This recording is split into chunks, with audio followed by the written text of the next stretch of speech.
Morning, everyone. It's Joe Waxman, and I'm back with another video. This morning, I would like to take a look at the chart of Gwen Stefani. I don't know if she's the queen of pop, but something like that. I think they gave her a nickname, but probably didn't stick. But anyway, she is a crossover artist, and for that reason, I think she's interesting and worth looking at. And you know how somebody can go from like ska, I don't know what you'd call her, ska, almost a little bit like hardcore, though not really. It's more like ska pop with a tinge of hardcore into pop. I think that's interesting. So let's look at her. Let's look at her chart.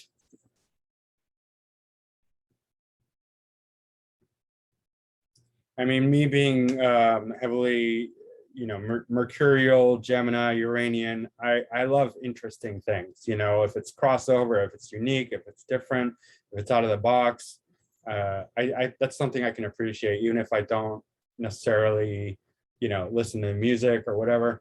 I can understand that and value it for that. So she's a Libra sun, but she's got the stellium, intense stellium, Jupiter, Uranus, and Mercury, right? So Libra is sun is debilitated in Libra, actually at 10 degrees, so it's a very debilitated sun. But that's interesting. I mean, sometimes weak planets can be interesting if they have other factors. Sun is debilitated in Libra because sun is the king. It's the royalty. Or in her case, the queen. It is the ego, the star, it wants to be served by all the other planets and, sit in its throne and be royal and hand out, the rules, bark orders at everyone and everything. It's the king or the queen. And Libra is too much about compromise and fairness and relationship and, justice for the king. The king doesn't want to deal with all that. The king is not the judge. The king is not the arbiter of fairness. The king needs to rule. The king needs to assert itself. It needs to assert its dominance. So it's exalted in Aries where it can do all that, and debilitated in Libra where it can't really do that very well. But what's unique about it is that it's conjunct Jupiter, Uranus, and well, Uranus is conjunct Mercury, so it's like a stellium. They all connect. Even Mercury is connecting into the sun here. But for one thing, Uranus, I love Uranus. I have Uranus conjunct the ascendant. Uranus doesn't give a damn about what anyone thinks. In fact, it has to reject. Its very nature is that it has to reject popular opinion, groupthink, ideology, all the safety in numbers, all that stuff. And there's a need with Uranus to be completely independent and in the moment and rejecting all past influences or other outside influences and just act on its own instincts. Whatever it decides right then and there, all other factors be damned, it's going to do that thing. And so for that reason, it's incredibly unique and independent and shocking. It's novel and new and daring and bold and just out of the box and like, wow. It's like it's a lightning explosion, and you get this, expansion in all directions. It's mind blowing. That whole thing where that GIF image where the universe is expanding and the guy's like, wow. That's Uranus, right? That's the image of Uranus. Wow.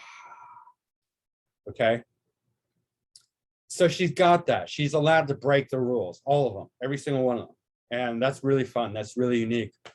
Jupiter's here. Jupiter, Sun Jupiter. If the person is not like depressed because the sun can ruin Jupiter's, it can burn Jupiter, and Jupiter can go down and out for time being, but not inevitably, not all the time. It's just going to have moments of downness and depression and burnt. It's gonna when it feels weak, it's going to go and hide and be all, lack of faith, lack of Jupiterian upliftment.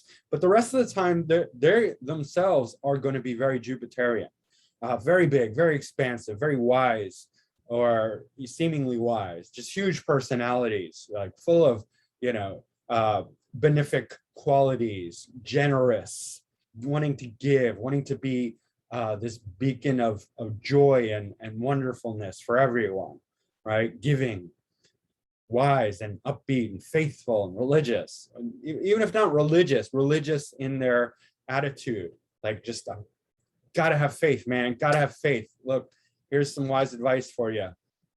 Keep the faith strong. That sort of thing. Just like this incredible upbeat quality, and they're very happy and they can be funny and yeah, all that. And then Uranus conjunct Mercury means her mind is just very inventive, very creative, intellectually, like going off like lightning bolts, like flashing in her mind, like, oh, that's like creativity, you know, like let's do this, let's do that. Oh my God, I just realized something. Like very excitable too. Uranus makes somebody so excitable.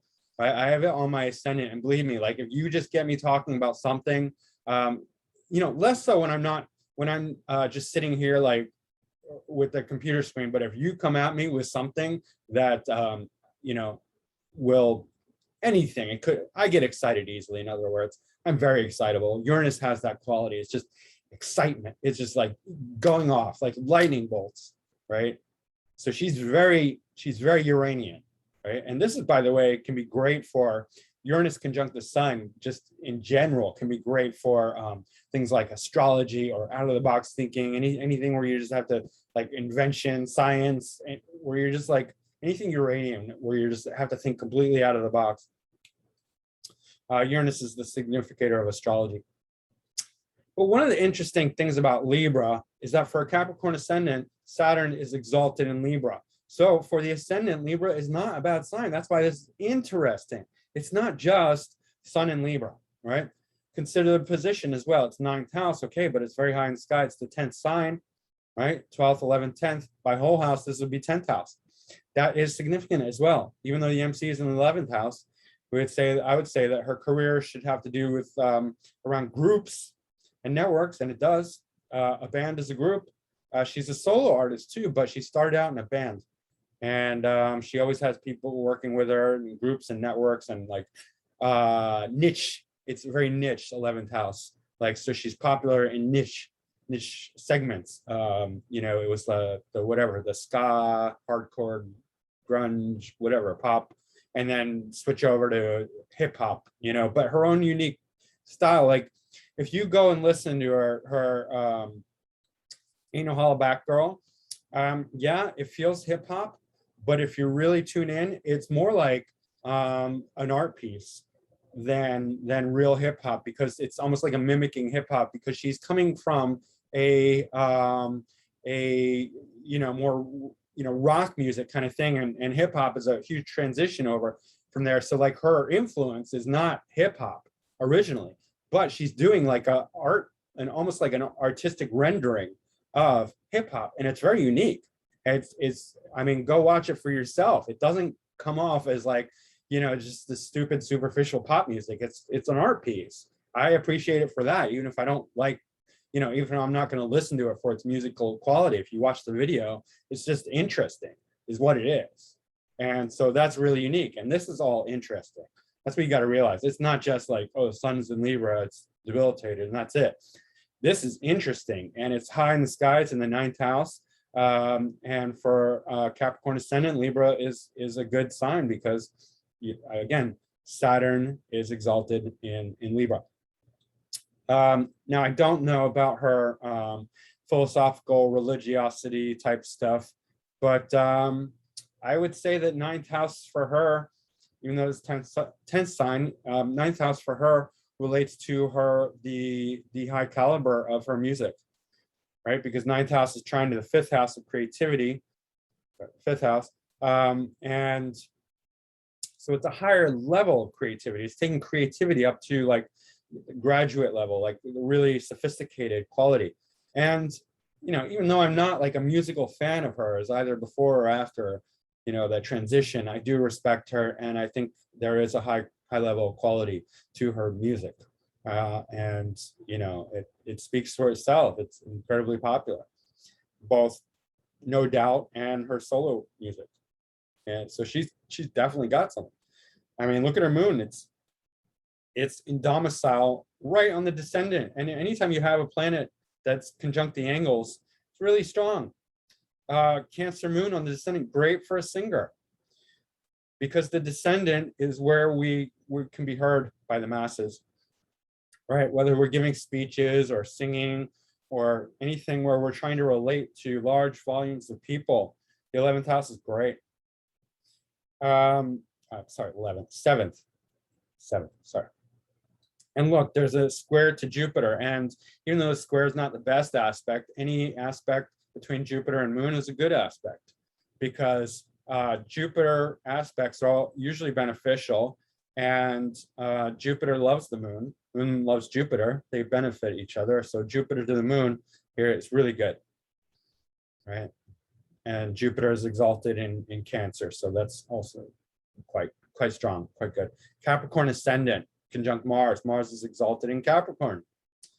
Okay.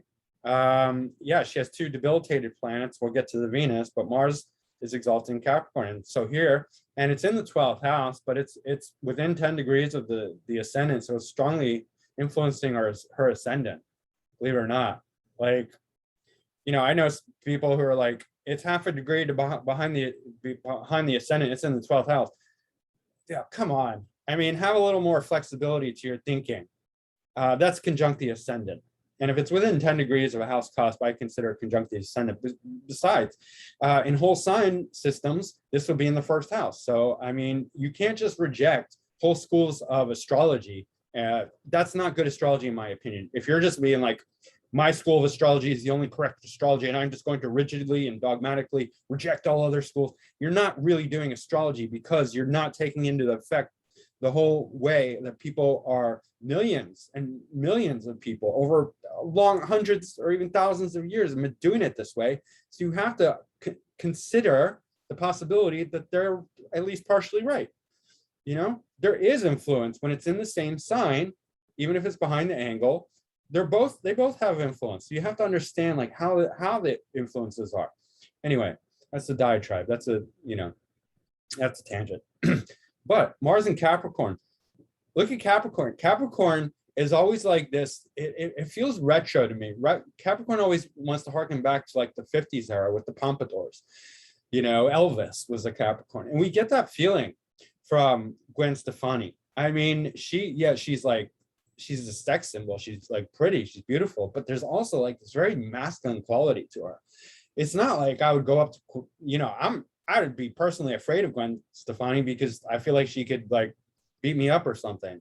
Not really, but like energetically, she has this strong feeling to her. And that's Capricorn, Mars and Capricorn. Like she can, if you get her angry, she's gonna fight.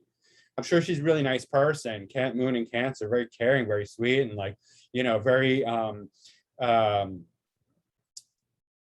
good and like just smooth as can be, very great, in like relationships, sales, marketing, all the Libra things. I can't even remember the word I'm trying to think of.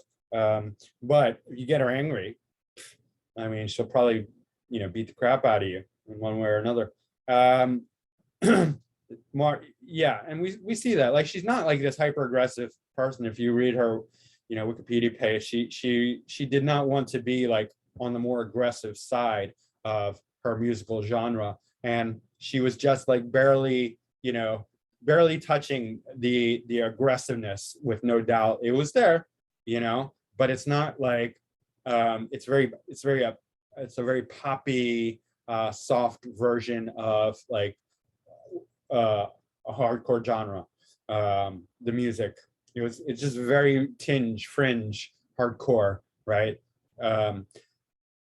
But we get the strong Capricornian feel and this Martian feel. Like that's why she could be a little bit more on that aggressive side, right?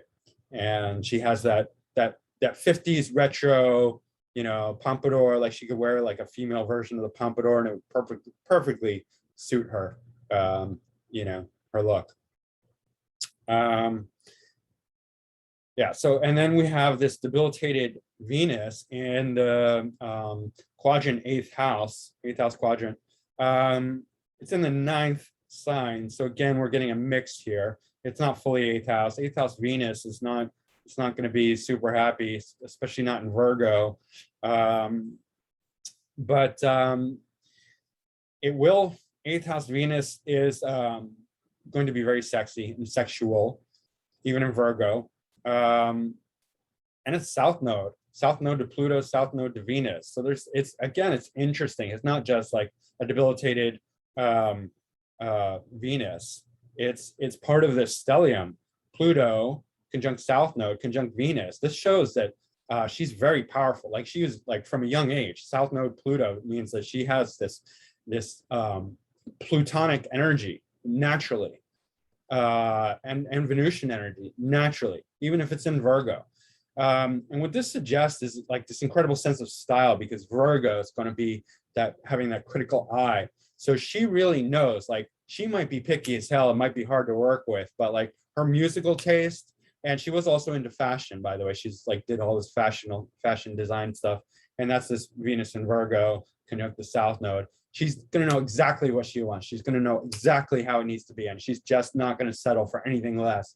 Like if you're in a band with her, and I don't have any way of knowing this, I just know that, you know, Virgo, Venus, and then South Node and Pluto, she'll just be like, no, we can't, it's got to be better. We got to do it better. It's got to be exactly like this. She's just going to have that critical eye. Might be annoying as heck, but it's going to be spot on. Like she's probably the one that made her music excellent, right? Even if she didn't write it herself. I don't know who wrote it, to be honest. I don't know if it was her or whoever, but she's the one who's going to perfect it, because that's Virgo. And Venus in Virgo, that's what it's good for. It's not easy, and it's not going to make her relax, and it's not going to make her, you know, easy in relationships. She's probably picky as hell, but powerful and deep and perceptive and great sense of taste. And it's part of this grand trine here, Mars, Venus, Saturn, all in Earth. So incredible practicality, incredible taste, incredible sense of quality, right? That's the Earth signs. Like they can just like edit and criticize and have like the perfect taste and the perfect standards for, you know, music, arts, whatever, practicality. It could, depending on where it's focused, where that energy is focused, right? Let's see, what else? Here we have Mars square the sun, Uranus, Jupiter a little bit. So that's incredible physicality and working, like, you know, hard work, a lot of hard work, aggression, like get on her bad side. You're going to see this Mars in Capricorn. It's, you know, there's going to be some nastiness. I don't want to say nastiness, but potential for her to just put the hammer down to be like, look, you do it my way or get the fuck out. You know, I'm not messing around. Like, just fuck off. Don't fuck with me. I will destroy you. And then back to like sweet, diplomatic, you know, caring about everyone. Gwen, she has that ability to flip and switch sides and just be like, and that's really good because of, you know, Libra needs that strength, the ability to stand up for oneself, because that's what it lacks. And Uranus will give that. Mars square the sun and Uranus will do that. Like she's just, you know, she's not going to tolerate any bullshit. Or if she does, it's a choice. I mean, yeah. Mars is opposite Moon, so this indicates that, you know, from a Moon Rashi chart, like if the Vedic concept, if you can put any planet, especially the Moon or the Sun, but on the ascendant, then the opposite, this should show a relationship. Anything opposite the Moon will show is like the descendant. So like she's attracted to Martian type guys, like very masculine men, right? She wants a very masculine, bossy, not bossy, boss, like a boss man, because Mars is exalted in Capricorn. So she wants a manly man, masculine man, soldier type. And I have no idea who she married, but maybe it was somebody like that. What else? Ascendant Lord is conjunct the IC Saturn. A lot of times, sometimes you see the IC involved with prominent careers, especially artistry, because number one, the IC is in Cancer's original house. Like it denotes the fourth house, which is originally Cancer's house. So there's a lot of creativity there, Cancerian creativity, but also nighttime. So like nighttime performances, people who are more influenced by the moon, which music and artistry is, then you can see a strong IC influence. And not only that, it's in the sign of Taurus, which rules the voice. And so Saturn's also ruling the second house, which rules the voice, second house in Taurus. So here the voice is being aspected, accented, accentuated. And that's very strong. That's very good. So what else? Mars is ruling the 11th house cusp. That's going into the 12th house of creativity, but also the first house of ourself. So career success, group, this niche quality. Neptune is on the 11th house cusp in Scorpio, and that's good for artistry in general. It's making her creative in groups, because Neptune rules creativity, fantasy,